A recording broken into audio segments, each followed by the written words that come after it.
secret royal summit or strategic distraction? What the balcony meeting really means. And guys, I got this article from Feminegra. I love Feminegra. I'm going to swear by it. Love their articles. Always having a very good perspective on things. And yes, it's very interesting. So go and read it, guys. Yes, I get a lot of my source from them. Just love them very much so.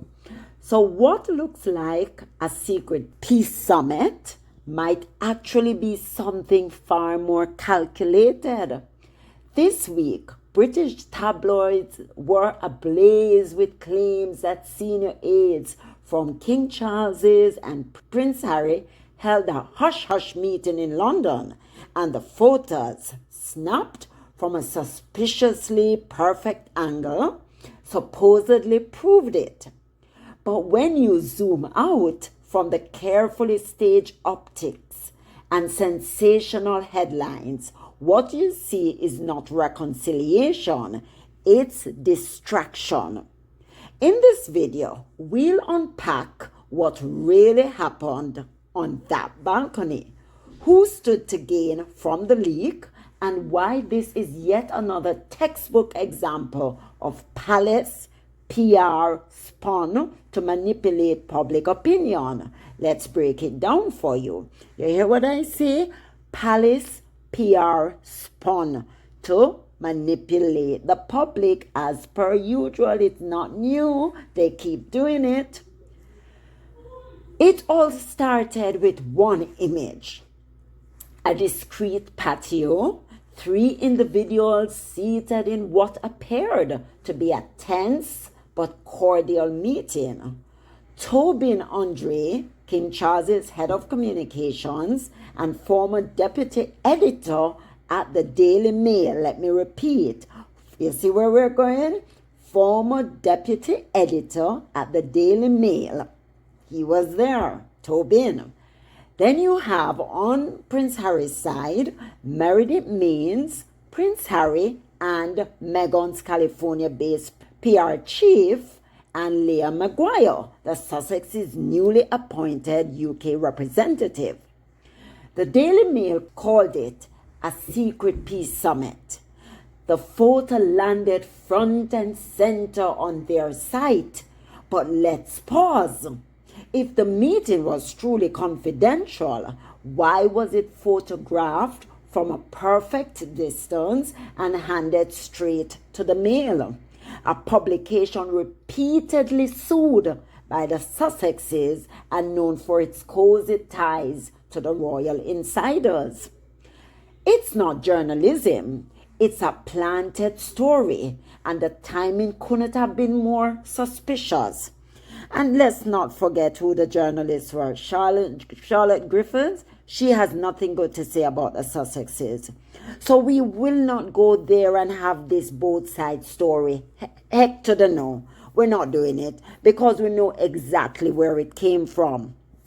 Was this a setup to make Charles look good? What are they trying to prove? Anybody will say reconciliation between father and son is a step in the right direction. I will not sit here and say no. But why couldn't Charles pick up the phone and call his son and treated his son like a human being and treated his son with some respect? Why? We know that Charles is behind the whole hate campaign and smear campaign against his son and his daughter-in-law and their children by extension. So why they need middleman to get in the way and just picking up the phone and say, "Hi son, how are you? How are the kids? How you doing? Wishing you all the best." Harry, when Harry found out that he had cancer, he flew all the way from California to go and see him, and the man gave Harry 30 minutes, and then it was spread out in the paper as if, oh, he snubbed him, he was snubbed. Because I noticed they're not using that word a lot lately, because before it was, he was snubbed. The British press, you have to laugh. Because sometimes they act so childish, they act so immature, so primitive, so disrespectful, so disgusting that you cannot take them seriously. I'm serious. They are no longer taken seriously. They are a joke. Because at no point do these people sit down and say, you know what? I'm a journalist. Let me behave like one. They behave like somebody out there brawling in the streets. And I cannot. The words they use, the disrespectful words they use to even tell a story, to convey a story in the press, it's almost like these people feel who can sink the lowest? Who can go to the bottom of the floor, to the ground? Who? Let's just try. Let's just see how many words we can come up with and who can say the meanest things and the most vindictive, the most nastiest things. Just being vindictive, hateful. They do that. And I'm like, okay, you have lost me. You have lost the plot. You guys seem to want these people to be at war for the rest of their lives. And let me tell you something. It's not a good reign. You might think you're winning now, but you're not. You're not. You have lost a lot of people. You have lost the young people. You have lost anybody of decency. You have lost. The only people that's right now striving and going after this and keeping up this hate campaign is the press, because you know what?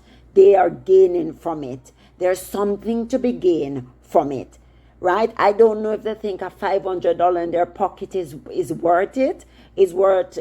Do you sleep good at night? I don't know, because you guys are perpetuating this hatred, this hate campaign, and William, he's a nut. He's a nutcase. He's another day for another time. I have no time to waste my time with William right now, because he's such a disgusting person. He's acting as if he's a victim. William is not the victim. William is the one that instigated all of this.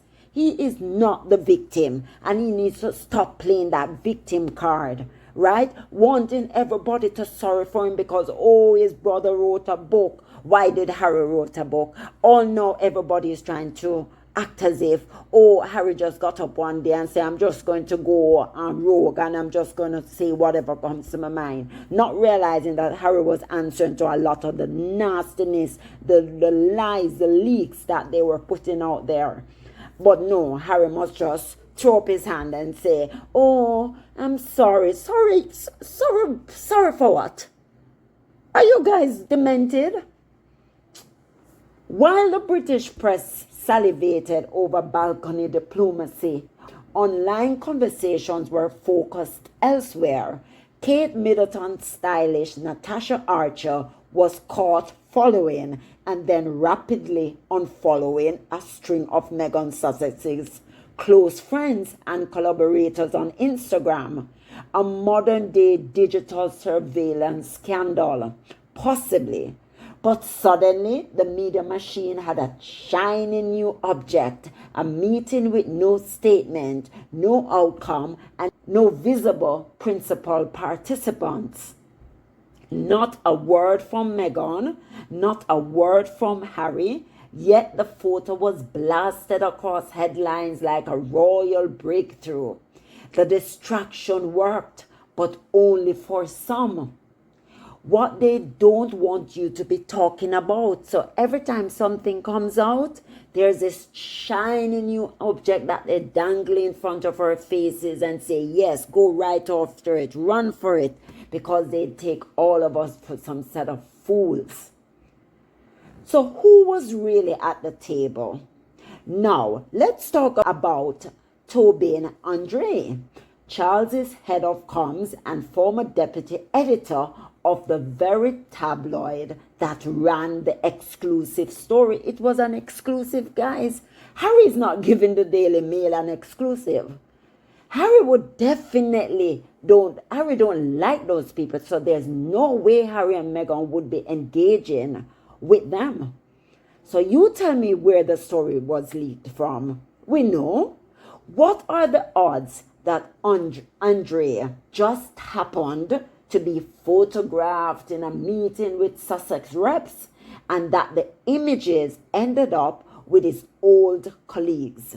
It reeks of coordination, and it raises the bigger question: was this meeting about family peace or narrative control? The Sussex's absence, especially Harry's, is telling, and the lack of a joint statement or official acknowledgement further suggests this wasn't a summit, it was a setup. And we see in the Telegraph, what's her name, Ward? She quickly said no, that Sussexes had nothing to do with it. So I'm glad someone else is saying the Sussexes had nothing to do with this. Right? So what is going on? What exactly? So let's talk timing. A convenient excuse for 2027, 2 years away, really? The Birmingham 2027 Invictus Games are just beginning early promotion. Prince Harry's initiative, one of the most respected veteran causes globally. Let me say globally, and it's only because of Prince Harry, will take center stage in the UK. That puts pressure on King Charles to show up and support. If Charles skips, it could damage his image, especially with global eyes watching. A balcony peace talk gives the palace an excuse. They tried, they met, they extended an olive branch. And if Charles decides not to attend, well, Camilla's 80th birthday will be the perfect, publicly palatable reason. It's chess, not checkers. Now here's where things get really interesting. Reports suggest Prince William had no knowledge of this meeting and found out in the media just like the rest of us. That's not just a scheduling oversight, that's a message. If Charles did go around William to hold this meeting, it suggests internal tension within the monarchy and possibly a power play. And also, did you know, because of this whole thing that broke with the thing, all of a sudden, Kate, William, and the 2 kids were at Wimbledon. I'm sure that was not on the slate. I'm sure there were no plans, but distraction is all a game playing. All love to play games and all love to usurp each other. So it's obvious something is going on between Buckingham Palace and Kensington Palace. You can see how they slight each other. You can see how Kate was very disrespectful to Camilla. I would agree with Kate. I don't like Camilla. But you can also see Camilla saying, girl, know your place. I am queen now. So let's get some respect on, because I will not have you disrespecting my household. And Camilla is saying, hell to the no. So there is some power play going on. There is some jockeying for position going on. And you can see that William has started to usurp himself and show off himself, because obviously they think he's going to be soon. Well, they seem like they're thinking it's something soon, which God forbid William is going to be a worse king than his father. So they might better be careful what they wish for, because William and Kate are 2 of the laziest set of people I know. Right? So it shows that there's some internal tension within the monarchy and possibly a power play. As Charles's health concerns grow and his visibility shrinks, William's grip on palace operations is tightening. From press strategy to family events, the heir appears to be calling more shots. Which begs the question, was this meeting deliberately kept low-key so as not to trigger William's resistance? And if so, what does that tell us about the current state of the royal family dynamics? Problem in the house. Problem is in the house. So William loved to show his invisible hands, because when William becomes king, he's going to take away Titus, and he's going to do this to Harry, and he's going to do that. They sound like some petulant children. I mean, when you hear of the reporting, it's a shame. I tell you, Britain, you're a disgrace. Coverage of this summit has followed familiar lines.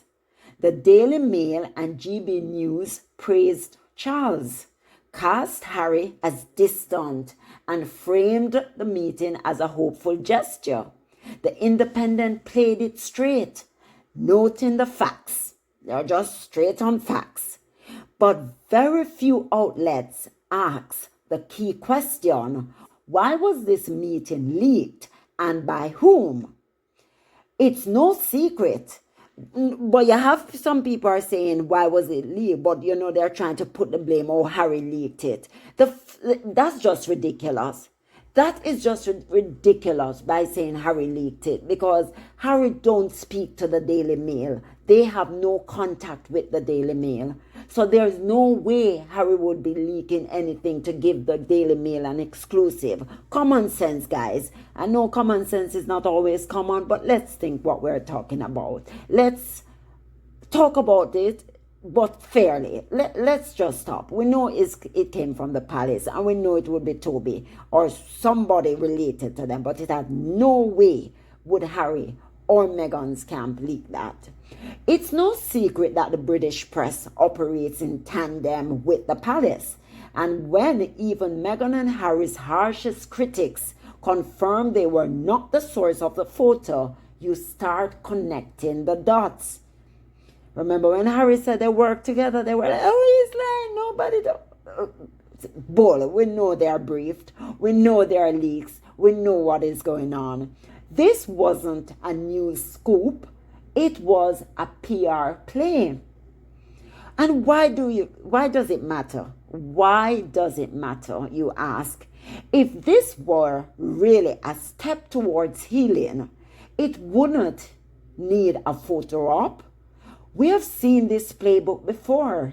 Stage a casual meeting, snap a few pics, and let the press run wild. Meanwhile, the actual issues remain untouched. Family division, institutional complicity, and the ongoing mistreatment of Harry and Meghan in the press. Until the principals speak, the public is left guessing.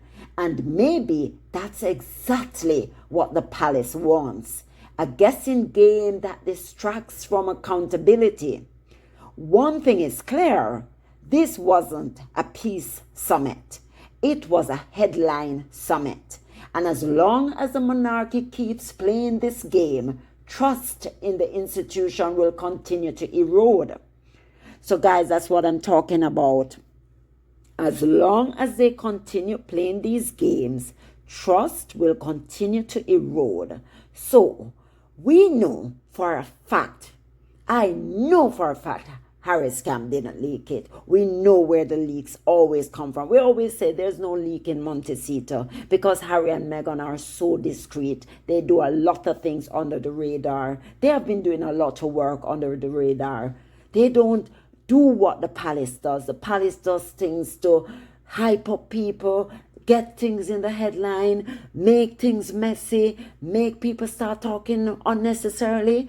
That's what they do best. So we know where this leak is coming from. But make no mistake, I hope to God Harry don't let these people use and abuse him like they always do. Harry seemed to be a very forgiving person. But I'm telling you, one day he's going to stop. He's going to realize what he's up against because these people are really not good. They're not good. If Charles and Harry meet and greet before whatever, fine. I don't even know if it's really in Harry's best interest, but it's his father. If he wants to talk to him, that's his prerogative. I wish to God Harry would take some page out of Meghan's book. Because when Meghan is done with you, she's done with you, and I like her personality. Because do not let anybody upset your peace. Do not. Your father, your brother, your family, no one should upset your peace.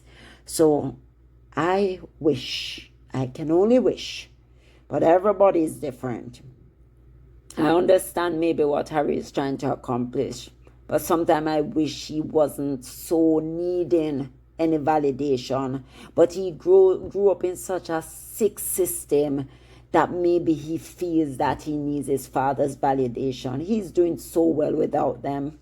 He doesn't need to be around them. Yes, I understand he doesn't want any animosity. He doesn't want to go with his life and just being upset or whatever that his father is not talking to him.